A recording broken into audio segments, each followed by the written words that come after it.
श्रीवेङ्कटेशाय नमः। ॐ लक्ष्मीपतये नमः। ॐ अनन्ताय नमः। ॐ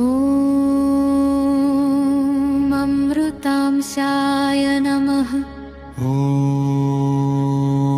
जगद्वन्द्याय नमः। ॐ गोविन्दाय नमः। ॐ शाश्वताय नमः। ॐ प्रभवे नमः। ॐ शेषाद्रिनिलयाय नमः। ॐ देवाय नमः। ॐ केशवाय नमः। ॐ मधुसूदनाय नमः।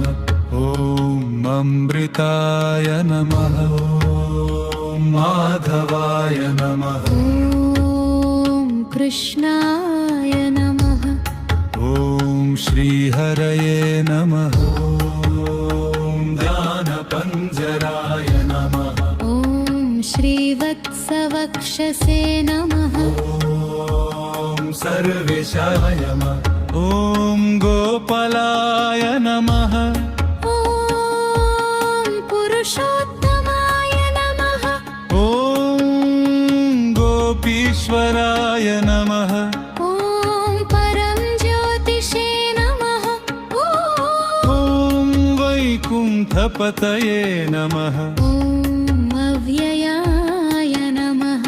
ॐ सुधातनवे नमः। ॐ यादवेन्द्राय नमः। ॐ नित्ययौवनरूपवते नमः।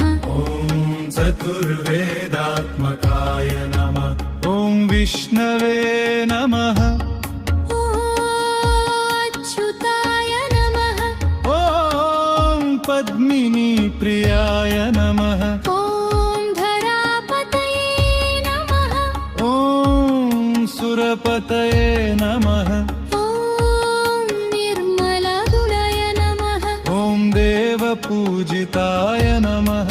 ॐ निर्ततत्ताय नमः। ॐ जगत्कर्त्रे नमः।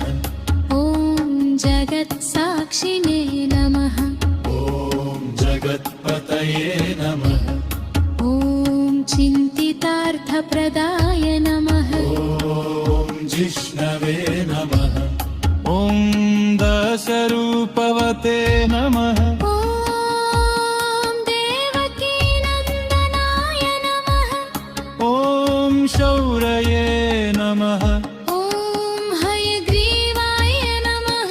ॐ जनार्दनाय नमः। ॐ कन्याश्रवणतारेच्याय नमः। ॐ पीताम्बरधराय नमः। ॐ मनघाय नमः। ॐ मनघाय नमः। ॐ मदमालिने नमः। ॐ पद्मनाभाय नमः। ॐ मृगयासक्तमानसाय नमः। ॐ अश्वारूढाय नमः। ॐ खड्गधारिणे नमः।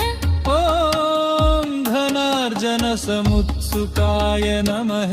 ॐ घनसारलसन्मध्यकस्तूरीतिलकाचलाय नमः। ॐ सच्चिदानन्दरूपाय नमः। ॐ जगन्मङ्गलदायकाय नमः। ॐ यज्ञरूपाय नमः। ॐ यज्ञभाम्ने नमः। ॐ चिन्मयाय नमः। ॐ परमेश्वराय नमः। ॐ शान्ताय नमः। ॐ श्रीमते नमः। ॐ वरदण्डविक्रमाय नमः। ॐ परापराय नमः। ॐ पराब्रह्मणे नमः।